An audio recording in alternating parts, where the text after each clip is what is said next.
nakakatindig balahibo eh. Kasi parang nawala siya. I mean, Mr. Marcos is a man of history. He knows, he loves history. So bakit ganito ang nangyari sa atin ng 3 taon? Yes po. At siguro ang tanong ng bayan, kakayanin pa ba natin ng another 3 years? Ang sakot ng ekonomiya, hindi. Hindi natin kakayanin. Bagsak ang ating ekonomiya. Anong aasahan natin sa fourth quarter? Ang ordinaryong tao, kung titingnan mo, hindi masaya ang Pasko. Yes, yes. I mean, pag nakita mo yung mga simbolo ng kulturang Pilipino sa Pasko, oo, may mga nagsasabit ng mga, pero pag pumunta ka sa mga malls, empty. Ang meron yung sa pagkain, doon na lang yung nagsasaya yung salo-salo ang pamilya, pero yung pamimili ng regalo, hindi mo yun nararamdaman. Sa groceries, karamihan sa palengke kasi mas mura, no? So makikita mo yung adaptation na ginagawa ng mga Pilipino, ng pamilyang Pilipino. Nakakasakit kasi hindi naman ito ang ating kagustuhan. Doon sa 6 na taon, imaginein mo ang isukli mo sa 6 na taon sa isang pangulo na napakataas ng approval at trust rating ay ipakulong mo. 'Di ba? Ang sabi niya, he will fight sovereignty issue 'yun. Bakit? Ang dami rin natin, pwede natin yang ilista. Sinabi niya ito, bumaliktad na ganito. Bakit? Ano ba talaga ang bumubuo sa brand ng isang Marcos Jr.?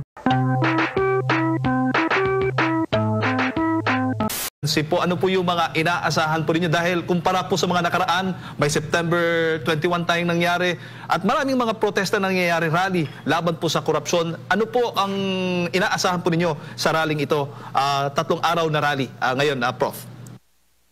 Well, ang unang-una dyan, inaasahan ko na ang ating mga kababayan ay lalabas at magsasabi ng kanilang sentimento tungkol dito sa pamahalaan. Pangalawa, siguro klarado na yung accountability aspect kailangang madiinan kasi 110 days na tayo simula ng kampanya ng Mahiya Naman Kayo. Parang tumagal ng 110 days. Hindi nahihiya ang mga kinauukulan, no? Pang-apat, makikita natin 2 venues yan at ang balita ko may mga provincial venues rin na maitatayo. Sana i-allow ng mga uniform personnel ang malayang diskurso ng mga mamamayan kasi karapatan naman natin yan sa saligang batas. Opo, pero ang tanong nga, ramdam ba o affected ba ang Pangulong Bongbong Marcos Jr.? Nakikita ba niya, aware ba siya sa hinaing po ng ating mga kababayan? Noon-noon pa, hanggang ngayon ay talagang tuloy-tuloy po malawakang mga rallies. Kung hindi niya nararamdaman, may problema siya, no? Kung hindi niya nakikita, may problema siya. Katulad nga ng sinabi ng isang leader, hindi pipi, bingi o bulag ang taong bayan. Kung ang liderato ay pipi, bulag at bingi, may problema siya, no? Kasi itong nangyayari, hindi sana aabot sa ganito kung inalaw nila magsalita ng malaya ang mga nagsasalita, di ba? Kung hindi pinigilan, at saka kung hindi dribble. Kasi nakita naman natin sa House of Representatives, sa ICI, sa Senado, yung ginawang forum para mapag-usapan itong mga problema ay parang ginawa lamang parte ng isang malaking script, no? Na ang script ay ang default walang kasalanan ang leader dahil siya nga ang gumawa nito. So from the very start, linunch yung kampanyang yan para lang i-defend yung position niya na wala siyang alam. Mahirap yun panghawakan kasi ikaw ang pinuno, ikaw ang pinakamataas na leader sa ating bansa, no? Para sabihin mong hindi mo alam, para sabihin mong dinidistansya mo ang sarili mo dito, medyo doon nagagalit ang bayan, no? Kasi nakita naman natin na lahat ng signos sa ating ekonomiya ay pababa. Ako nagulat doon sa capital formation kasi dati hindi bumababa ang capital formation eh. Yung dollar, yung stock exchange, yung FDI. So kung ganun ang reaksyon ng merkado, issue na ng tiwala at issue na ng confidence. So mahirap namang sabihin hindi niya nararamdaman yon at kitang-kita naman natin kung paano binalot ng barbed wire, ng mga barriers, ang Malacanang. So alam nila, nakita natin kaninang madaling araw ang formation ng mga uniformed personnel to defend the palace. Alam mo, hindi ka aabot ng ganon kung maging forthright lang ang Pangulo. Ako nga parati kong sinasabi, address the nation. Tell the nation. Kasi yung mga press con niya, tapos sasabayan ng yung aking BFF na Barker, tapos politika kaagad, hindi yun pagpapaliwanag sa taong bayan na humihingi ng sagot. 'Di ba? Alam mo ba ito, Ginoong Pangulo? Ano ang ginawa mo, Ginoong Pangulo, nung nalaman mo? Pangatlo, kung alam mo, no?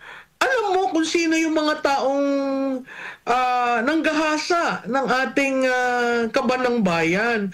Yung ba iaalaw mo?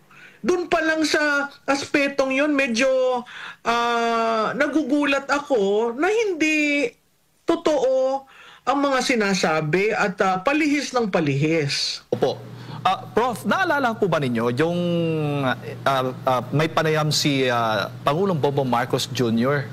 Sa isang Australian journalist, di ba nag-viral po yun? Tungkol po, tapos may binanggit po ang Pangulong Bongbong Marcos Jr. doon na they took everything from us. Hindi ko lang, gusto ko sanang ma-play yun pero hindi kasi sa atin ng video. Pero yung sentence na yon, sinabi, they took everything from us. Sabi yan ng Pangulo.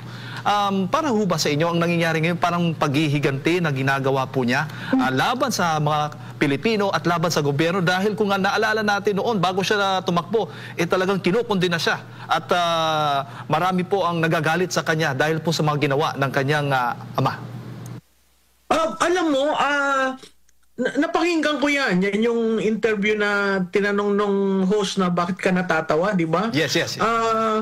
Ang akin lang, akala natin naman kaya siya tumakbo ay para redemption ng pangalan ng tatay niya. Pero at the back of the minds of our people, meron na ring nabubuong sentimento na bakit yung huling 3 taon ganito ang nangyayari sa atin. Ito ba ay paghihiganti sa ginawa ng mga Pilipino sa tatay niya? Hindi dapat maging ganun eh. Kasi binigyan siya ng mandato ng tao, di ba? Babalik ulit tayo dun sa usapan na yung tinatawag sa demokrasya, may social contract tayo. Lahat tayo lahat tayo may karapatan. Binigay natin yung ilan sa ating karapatan sa estado para mamahala sa ating pamumuhay. May karapatan rin naman ang taong bayan na alsin yung mandato, lalong-lalo na kung 3 taon na ganito ang nangyayari sa ating bayan. Yung sinabi niyang they got everything from us. Wala ho tayong magagawa doon. Oo, nakuha. Pero kung titingnan natin ang kasaysayan, ilan ba talaga ang nakuha? Di ba kung titingnan mo ang PCGG, ang record ng PCGG has not been sterling. Meron silang utang sa BIR na hindi binabayaran. Di ba? Ano ang nakuha? Ang nakuha lamang ng taong bayan ay inalis yung mandato sa kanyang ama. Yun eh. Yun yung EDSA 1. It's the story of the people reclaiming their right over the mandate that they have given to the leader. Ngayon, kung itong 3 taon paghihiganti, sana naman hindi nagkaganon. Kasi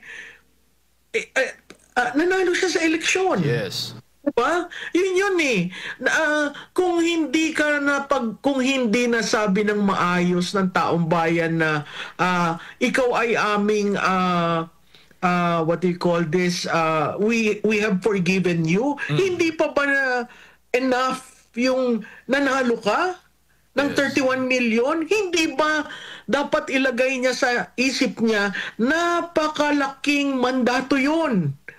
Okay?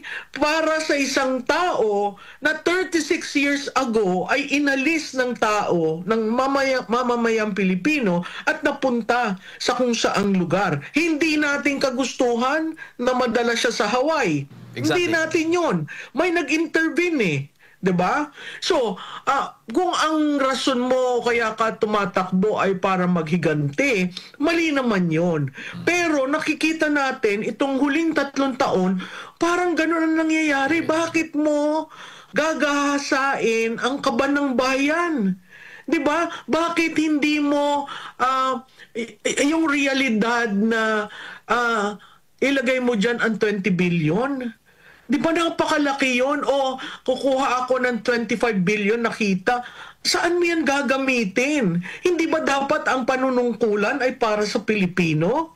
Hindi para sa bulsa? Po. Yun ang nakakatindig balahibo Kasi parang nawala siya. I mean, Mr. Marcos is a man of history. He knows, he loves history. So bakit ganito ang nangyari sa atin ng 3 taon? Yes, po. At siguro ang tanong ng bayan, kakayanin pa ba natin ng another 3 years? Ang sakot ng ekonomiya, hindi. Hindi natin kakayanin. Bagsak ang ating ekonomiya. Anong aasahan natin sa 4th quarter? Ang ordinaryong tao, kung titingnan mo, hindi masaya ang Pasko. Yes. I mean, pag nakita mo yung mga simbolo ng kulturang Pilipino sa Pasko, oo, may mga nagsasabit ng mga, pero pag pumunta ka sa mga malls, empty. Ang meron yung sa pagkain, doon na lang yung nagsasaya yung salo-salo ang pamilya, pero yung pamimili ng regalo, hindi mo yun nararamdaman. Sa groceries, karamihan sa palengke kasi mas mura, no? So makikita mo yung adaptation na ginagawa ng mga Pilipino, ng pamilyang Pilipino. Nakakasakit kasi hindi naman ito ang ating kagustuhan. Yes. Ang akala nga, Prof, ng mga kababayan natin, ng pananaw mismo nila na noong 2022 nang maging presidente itong si Pangulong Bongbong Marcos Jr. ay nagsimula yung issue po ng pagnanakaw, pagbawi po sa mga kayamanan daw, ganito. Tsaka akala ng mga kababayan natin na babawiin yung babawiin yung kanilang pangalan, no? Yung pala babawiin yung kanilang kayamanan. Yun ang pananaw ng ating mga kababayan. Ano po yung inyong reaksyon dyan? Oo, again, ako nalulungkot doon sa nangyaring yun, no? Kasi patuloy na ginagamit ang ahensya ng pamahalaan para manggipit sa negosyante, para manggipit sa kritiko, para manggipit sa lahat na interes na gusto nila. Marami kasing nangyayari na hindi naman natin naisasiwalat sa publiko dahil may takot, no? Dahil nakita mo naman kung paano ginamit ang makinarya ng pamahalaan para gipitin at sikilin ang mga kritiko nito o ang mga negosyante na nagtatanong lamang, ano ba ang nangyari? Bakit tayo nagkaganito? So, again, babalik ulit tayo dun sa sana maging respetuhin niya ang Pilipino at sana maging prangka siya. Kasi lahat naman tayo nandito sa iisang barko. Wala sa atin tatalo ng yung mga tayo, mga residente. Ang tatalo yung may mga kaya. 'Di ba, na may pera, aalis sa bansa, pupunta sa ibang lugar. Samantalang tayong mga ordinaryong Pilipino, na andito tayo for the good times and the bad times. And kailangan nating sagutin ng maayos at hindi natin kailangan patagalin pa dahil kawawa ang bansa. Correct. Exactly, Prof. Actually, yan talaga eh.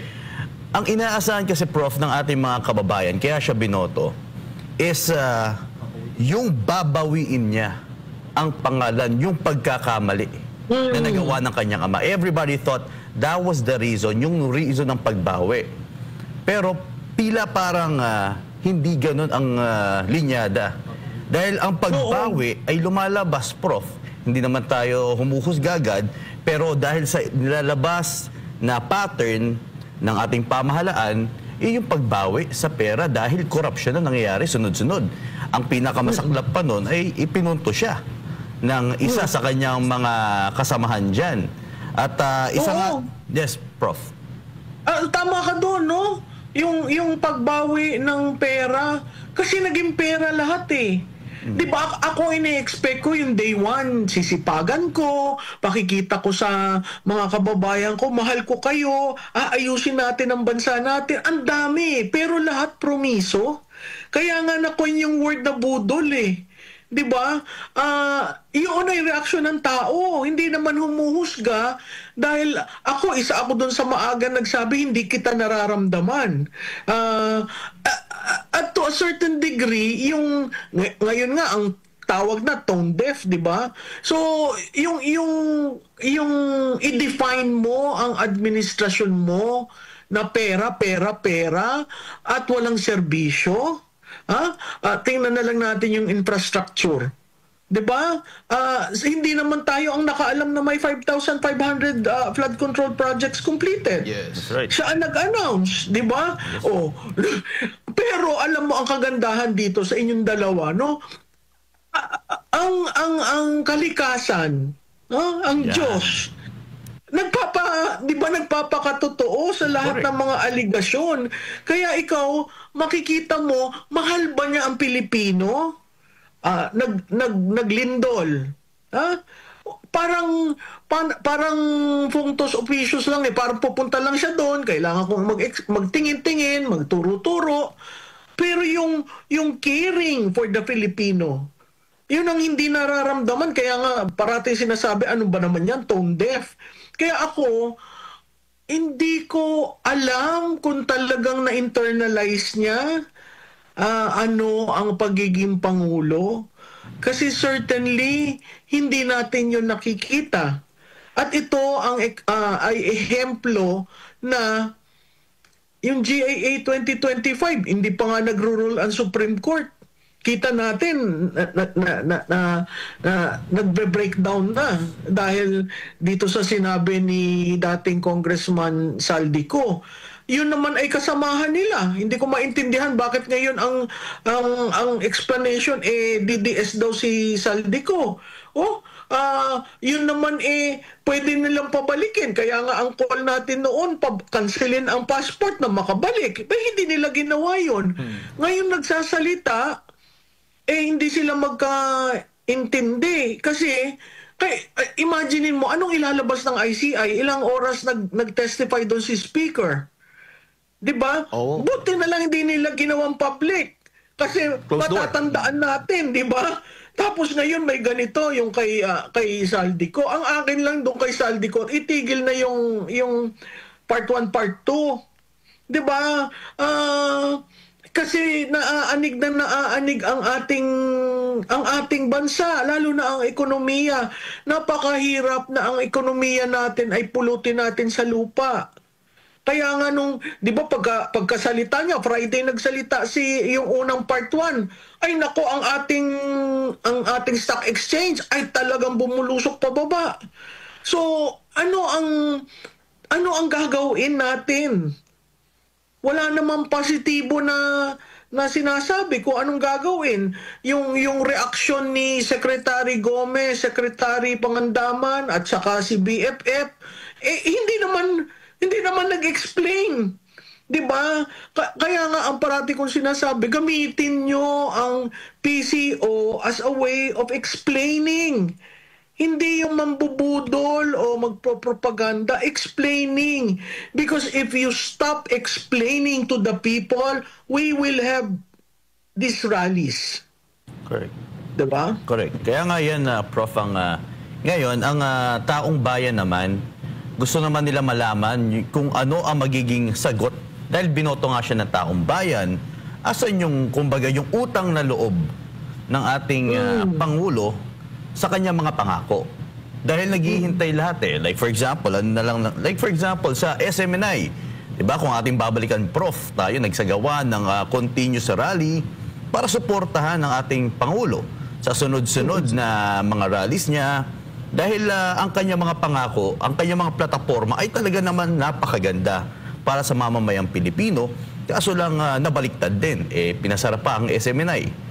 Diba, Prof? So, yun yung mga ilan sa mga bagay na talaga naman, yung utang na loob kasi, ito yung napakahalaga. Kaya nga kung ating babalikan din, Prof, syempre, napakalaking bagay yung pagpapalibing kay former President, sa dating former President Marcos Sr. Yung kanyang ama, ginawa ito ni former President Rodrigo Duterte, na yung paggawa niya sa pagpapalibing ng kanyang ama ni Marcos Jr. ay talaga naman maraming kinamuhian si President Duterte dahil sa ginawa niya, dahil daw magnanakaw si Marcos Sr. Pero ginawa niya pa rin yun. Diba? Pero sa kabila ng kanyang pagpapalibing sa ama ni Marcos Jr., nasa dahig pa siya ngayon. Ano masasabi yung pagdating sa utang na loob, Prof? Well, alam mo, Jade, yung utang na loob, makikita, alam mo, pwede tayong gumawa ng listahan na mga bagay na makikita natin na talagang they don't value word of honor, they don't value yung utang na loob, kasi ang dami sa 3 taon na makikita natin na pag nagamit ka na, okay na. Wala kaming pakialam sa inyo, nagamit ka na eh. A very transactional way of dealing with people. Iyon malaking problema kasi kung yung mga tumulong sa kampanya, yung mga, what do you call this, tumutulong sa kanya para mag-reach out sa mga tao, tumutulong sa kanya para i-explain kung ano ang programa, ay hindi na lang basta pinasasalamatan o linilingon. Talaga magkakaroon ka ng problema. Perfect yung example na sinabi mo, yung paglilibing, di ba? At saka isama na dyan yung desisyon ng dating Pangulo na hindi na ikulong si First Lady, Imelda Marcos, di ba? Dahil sa katandaan. So, yun hindi naiisip eh. Hindi ko maintindihan kung anong si Mr. Marcos has a worldview. Kasi nag-aaral siya abroad, tumira sa abroad, di ba? Yung 36 years ng after EDSA na andyan sila. Pero yung worldview na yun, hindi mo nakikita sa leader ngayon. Whether in terms of ASEAN, in terms of domestic policy, hindi mo nakikita yon. Kaya hindi natin maintindihan. At again, sasabihin ko, pilit nating intindihin siya. Kasi nahalal. Yes, diba? Nahalal yes. Exactly. Yung respeto ng mandato nandun. Pero, sandali lang, kung gaganyanin mo ng gaganyanin ang bansa, titindig ang Pilipino. Kasi, kinabukasan natin yun eh. Hindi naman kinabukasan nila dahil madali sila makaalis. May mga bahay sila abroad. So, sino ang nagmamahal talaga ng Pilipinas? Sa mga Pilipino who are here, trying to eke out a living, trying to make things, di ba? Trying to make things, certain things end, di ba? Yung mga OFW, malaking bagay yun sa atin dahil tuwi na lamang may sakuna ang ating bansa, whether political, economic, nag-float tayo dahil sa remittances nila. Ngayon kung, di ba, nagko-call sila for non-remittance, ang epekto nun sa bansa. So kung mahal mo ang bansa, magsalita ka. Kung mahal mo ang bansa, abay i-release mo lahat yung mga documents na nagpo-prove. Mag-order ka.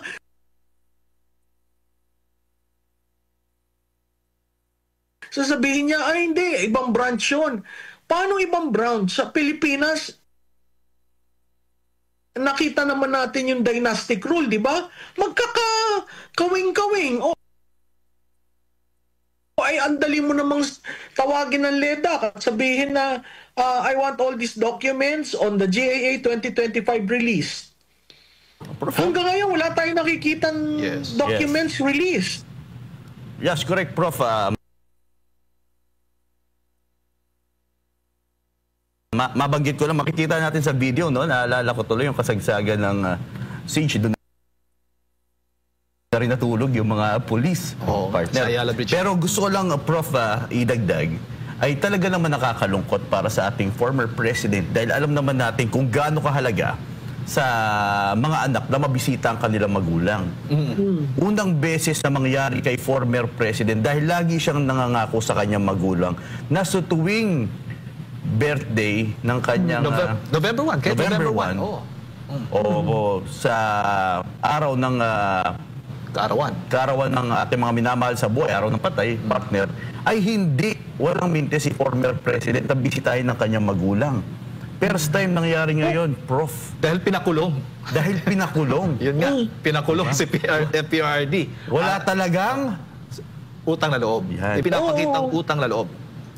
At saka alam mo, dente, na mukhang bata at relax. Lahat sila dumatanda. Doon sa 6 na taon. Imaginein mo ang isukli mo sa 6 na taon sa isang pangulo na napakataas ng approval at trust rating ay ipakulong mo. 'Di ba? Ang sabi niya, he will fight sovereignty issue yun. Bakit? Ang dami rin natin, pwede natin yung ilista. Sinabi niya ito, bumaliktad na ganito. Bakit? Ano ba talaga ang bumubuo sa brand ng isang Marcos Jr.? Yung ba very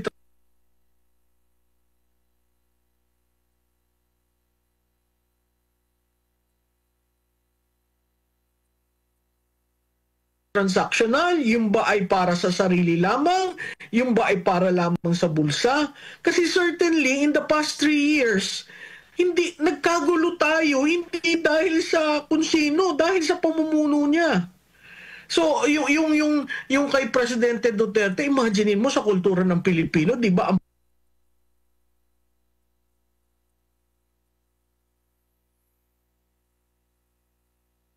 Pasko, magkakasama ang pamilya. Sa isang taong hindi nasanay sa ibang bansa. Di ba, hindi naman siya mahilig tumira sa ibang bansa. Hindi naman siya, nagta-travel, pero hindi yan ng 1 month, ng 1 week.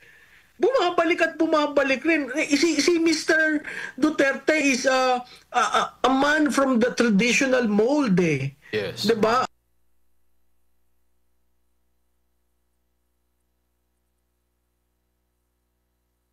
Si Mr. Duterte is a man from the traditional mold, eh. Yes. 'Di ba? Kaya nga sabi ko, ano ba 'yan? Humihingi pa ng ng tuyo. Bigyan niyo na lang kako ng tuyo na simple lang. 'Di ba? Napakasimple. Bakit mo ipagkakait sa isang pangulo sa isang dating pangulo ang respeto na 6 na taon niya nanilbihan? Parang binuksan mo ngayon ang gates para sa, tuwing may bababang pangulo, titirahin ko, hahabulin kita. Sino lamang ang pangulong hindi nang habol ng dating pangulo? Hindi ba si dating Presidente Duterte? Anong sinabi niya kay Presidente Pinoy? Sabi niya, wag. Mahirap ang nangyari. Hindi nyo alam kung how, we do not know the certain things that we might know after the fact. But as president, there are so many decisions that one will have to make. Thinking of the country. Kaya siya, imbis na, hindi, kasuhan natin sa 44, hindi, kasuhan natin. Anong sinabi niya? Wag. Respeto. Oh, anong sinabi niya kay Vice President Robredo? Itigil nyo na yan. Isang salita. Itigil nyo na yan. Wala nangyari. So, yung liderato, maraming importante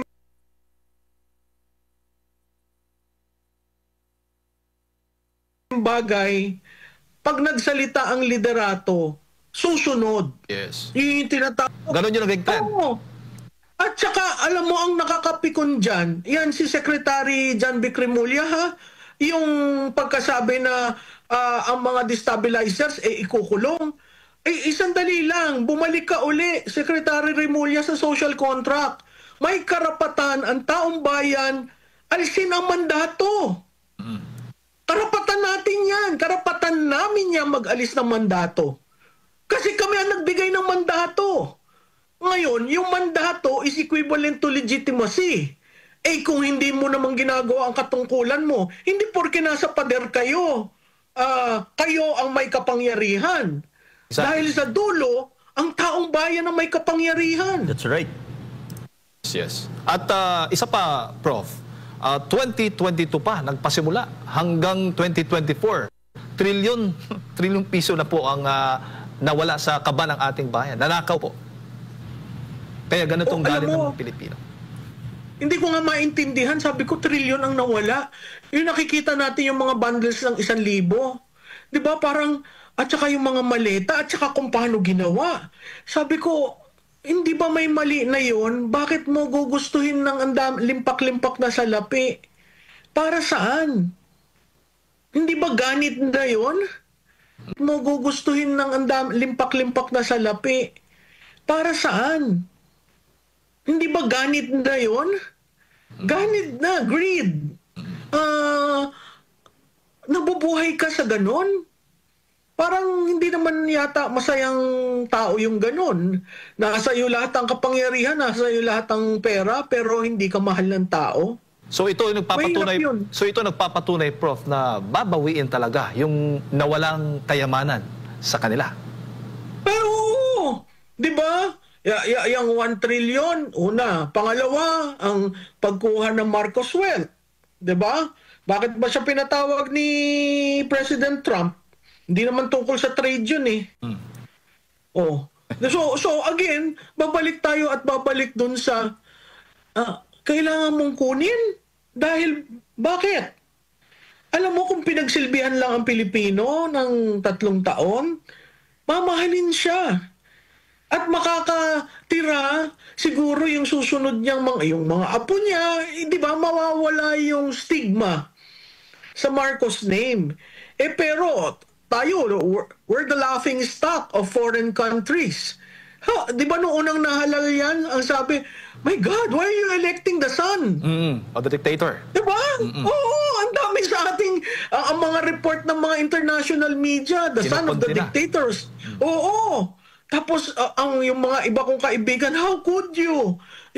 Do Filipinos forget your history? Sabi ko, well, that is democracy. Gumano na lang ako. Kasi, ano ba ang default mong kwan? Kahit naman yung mga,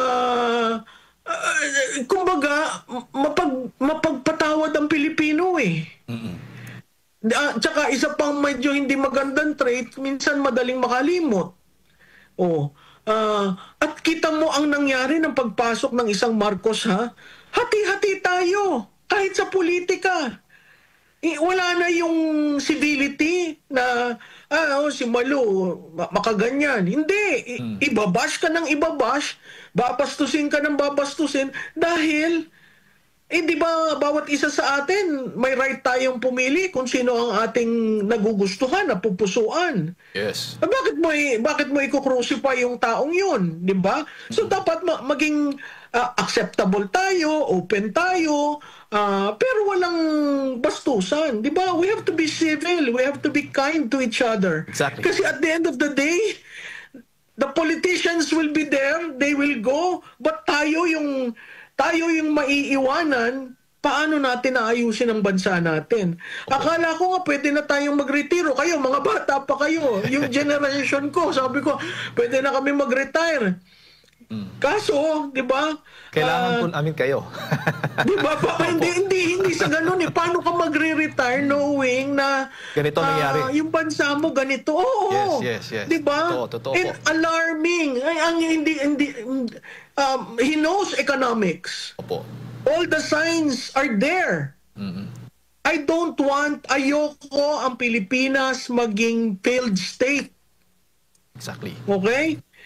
Kasi pag failed state tayo, nakita mo naman ang galaw ng Vietnam, ang galaw ng Cambodia. Ano na lang tayo, Sri Lanka? Grabe. 'Di ba? Opo. Isamantalang nung panahon ng ama niya, sinasabi nga the golden years. The Philippines was there. But ang gagaling ng Pilipino. Pero masyado tayong leader-centric, tapos pag nakakita tayo ng leader na hindi tayo mahal, ito ang nangyayari. Exactly. Bakit ang mga leader hindi matuto sa kasaysayan ng Pilipinas? Prof, totoo yan. At hindi lamang po ang taong bayan ang galit. Maging ang Diyos ay galit po sa nangyayaring korupsyon sa ating bansa, mga injustices. Balikan lang po natin itong pahayag lang po ni DPWH Secretary Vince Dizon. Kaugnay po ito doon sa mga pahayag po ni Zaldico laban po kay President Bongbong Marcos Jr. at kay Speaker Martin Romualdez, dating Speaker Martin Romualdez. Sabi dito, i-quote ko lamang po, Prof, para sa kaalaman po ng ating mga kababayan. Sabi ni DPWH Secretary Vince Dizon, kung involved ka, bakit ikaw mismo magpapasabog? Bakit mo gagawin lahat ng ito? Bakit mo ibubuo ang isang independent commission? Pero Prof, bago po na itatag itong ICI, maalala po natin, nabanggit po ninyo itong 5,500 na mga flood control projects. After pong ibinida po ng Pangulo, sa SONAM po mismo niya yan, ang 5,500 flood control projects, dumating po ang ulan. Sino ba ang may gawa ng ulan? Fact check itong mga pinagsasabi po ng Pangulong Bongbong Marcos Jr. Anong nangyari? Nakita po natin na sana yung mga flood control projects. Hindi mo ba? At marami pa ang mga nangyari po. At marami po siya mga reasons after that. Kasi, di ba, nagkaroon ng malawakang pagbaha.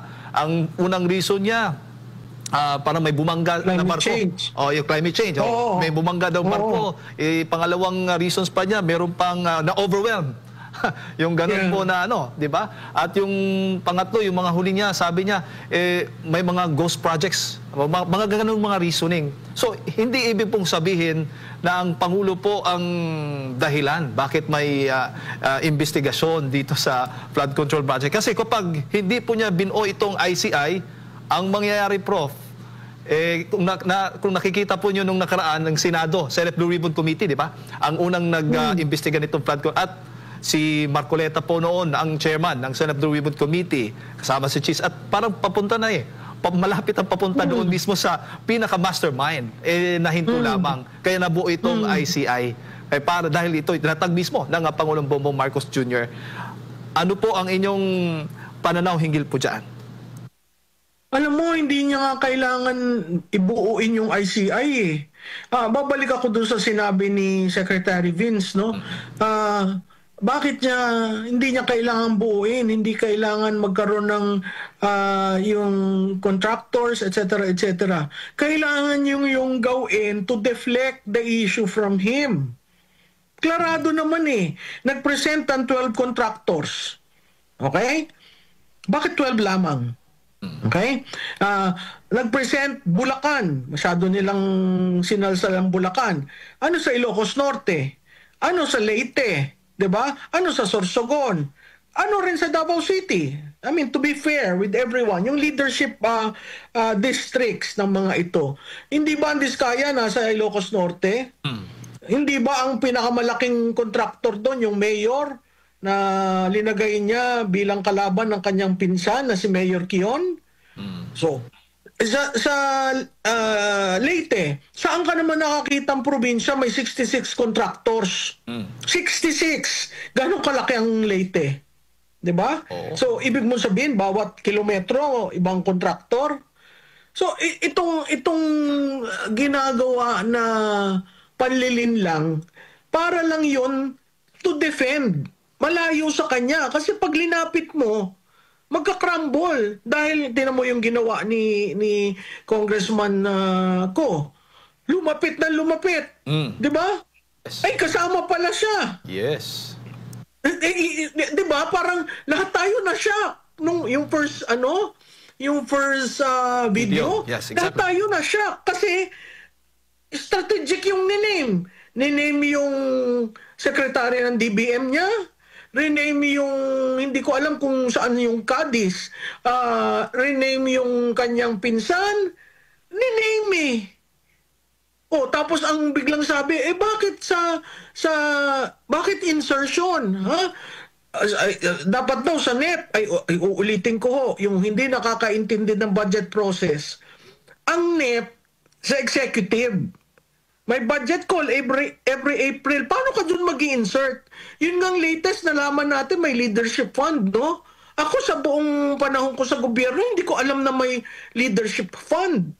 Sa tingin ko yung leadership fund, in-insert lang nung term niya.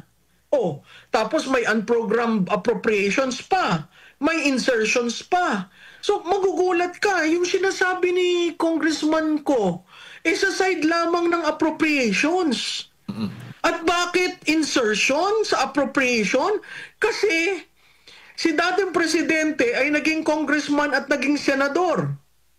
So alam ni Mr. Marcos saan ako maglalagay dyan, para meron akong sarili kong kitty. Oh. Sino ang kausap? Si chairman ng appropriation. Anong sabi ni speaker? Kailangan tayong sumunod.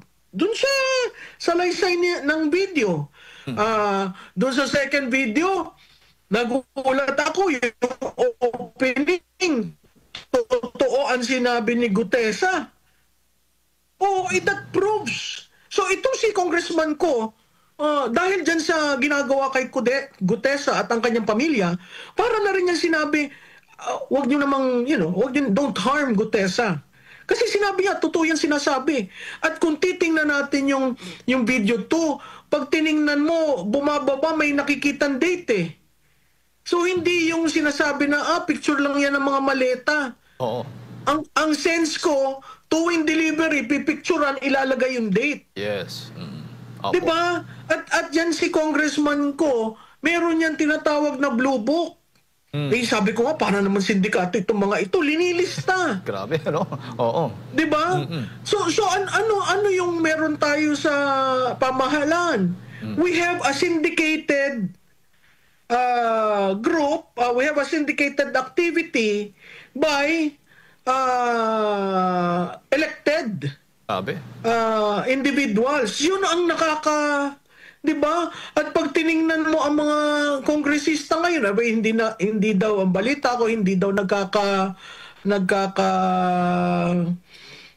nakakatulog at hindi daw, there's so much movement because they're trying to save their ass. Yung iba, ang sabi, babalik na lang namin ang pondo. Hindi ho yun eh. Ibalik nyo ang pondo pero wala kayong accountability. Yan. Ano yan? Mahahalal na naman kayo, gagano na naman kayo. Kaya nga may isang mayor na tumawag sa akin, Malu, hindi ba tayo magpapa-move ng abolition of Congress? Yan, politiko na ha? Ang nagsabi. Oo, totoo. Prof, alam mo, napatunayan natin na itong hinaing, itong mga protestang ginagawa natin, dininig tayo ng ating Panginoon. Dahil malinaw dito, Prof, hindi yung marami kasing tumasang kilay nung narinig nila yung sinabi po ni Vince Dizon na dahil kay PBBM nabulgar ang flood ko. Hindi.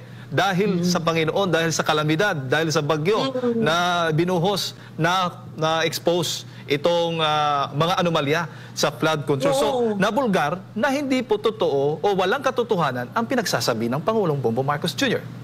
Tama yun. At saka, alam mo, hindi natin maki-question ng Panginoon, ang Diyos. Kasi dumadating siya at the precise moment. Diba?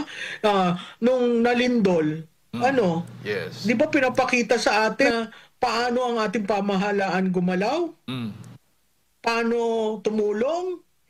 Sino ang nauuna? Sino ang nagkakandara pa? Alam mo, ang Pilipino, parati ko yung sinasabi sa politiko, mahalkan ka, makamayan ka, mahimas ang iyong kwan, sir. Ha? Kita mo nakangiti nga eh. Nawala na sila ng bahay. Yun lang. O, kamusta ba kayo dyan? O, may pagkain ba kayo? O, may tubig ba kayo? Malaking bagay yun sa Pilipino. Madaling pasiyahin ang Pilipino. Pero wag mo naman kaming ganituhin. 'Di ba? Yung sariling pinaghirapan. Kaya magugulat ka eh. Kasi whether ikaw ay nagtitinda lamang ng fish balls o ikaw ay CEO, lahat tayo may ambag sa ekonomiya. 'Di ba? Pag bumibili ka, may VAT. So lahat ng taong bumibili, may VAT na binabayaran.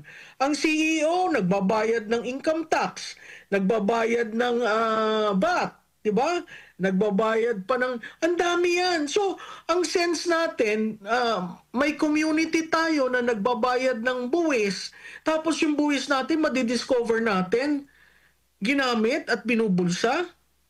Hindi ba masakit yun? Kasi hindi alam ng Pangulong ito kung paano ang bawat Juan de la Cruz nagtatrabaho para lamang matustusan ang pangangailangan. 'Di ba? Sa ibang bansa, ang gobyerno tumutulong eh. Dito sa atin, saan ka naman nakakita, ninakaw pati ang ating sa PhilHealth. Tama ba yun? Kaya nakakalungkot kasi imbis na nakakatulong para gumaan ang pamumuhay ni Juan de la Cruz, naging pabigat. At tapos ngayon, imbis na tayo nagpapahinga pag itong linggong ito, lahat tayo ay sasali dyan sa rally para lang pakita yung ating indignation na tama na. Tigilan na lahat ito, maging accountable ka. Kasi kung hindi natin gagawin yan, parati tayong binubudol eh. Parati tayong linoloko. Yung statement ni Secretary Vince Dizon is ang bubudol. Ano, hero pa si Presidente? O sige nga, sagutin nyo si Ko. Bakit hindi nyo sagutin? Ganun lang kasimple. Sagutin nyo, address it directly. Exactly. Ngayon, kung bubudulan nyo kami at panay ang divert nyo, may hangganan rin eh. Kasi nararamdaman na natin na, naku, ang aking pera sa aking bulsa, ito na lamang ang nabibili. Yes. Nararamdaman natin. Prof, so lumilitaw na napilitan po si PBBM na magtatag ng ICI habang dinidinig po ng Senado itong tungkol nga sa mga maanumalyang flood control projects. At na-corner siya, papunta na kasi sa kanya. Kaya pinalitan si Marcoleta ni Senator Ping Lacson na tagapagtanggol ni BBM ngayon. Tama ba, Prof? Yeah. Nagulat ako doon. I was thinking of Senator Ping Lacson could rise above what is happening. But, you know, he is there in the muck. At saka kita mo yung galawan ng administrasyon, papalitan mo Senate President dahil sa Blue Ribbon? Dahil malapit na sa'yo? Diba? So, kung ikaw ay meron kang majority na sa iyo eh. So, yung levers yung political levers, never niyang ginagamit. Basta ayaw ko niyan, alsin yan. Ipitin yan. Diba? So, kita mo naman ang demolition ginawa kay Chis Escudero, ang demolition na ginagawa kay Senator Marcoleta. Diba? Ganun eh. So, nakikita mo nga ang pattern eh. Hindi mo na kailangan pag-aralan yung playbook nila. Ang playbook nila, number 1, ang default, si Duterte. Number 2, pag hindi sumang-ayon, DDS yan. Number 3, yan linya. Si Presidente nga ang gumawa eh. Bakit? Wala ka bang kapangyarihan? Kailangan kang gumawa ng ICI para masabihin sa iyo kung sino may sala? Budget mo yan. Yun ang hindi ko maintindihan. Budget mo yan, ikaw ang nag-submit, ikaw ang nakakita. Di ba mayroon pa siyang time na pinagmalaki na I read 4,025 pages and I cannot even see those blanks. Grabe yung pagyayabang eh. So ikaw babalikan ka, nabasa mo pala, hindi mo nakita. Di 'Di ba? At Yes. ang pinakamasakit doon, yung foreign assisted projects. Pati yung pinakialman. Dami. 'Di ba?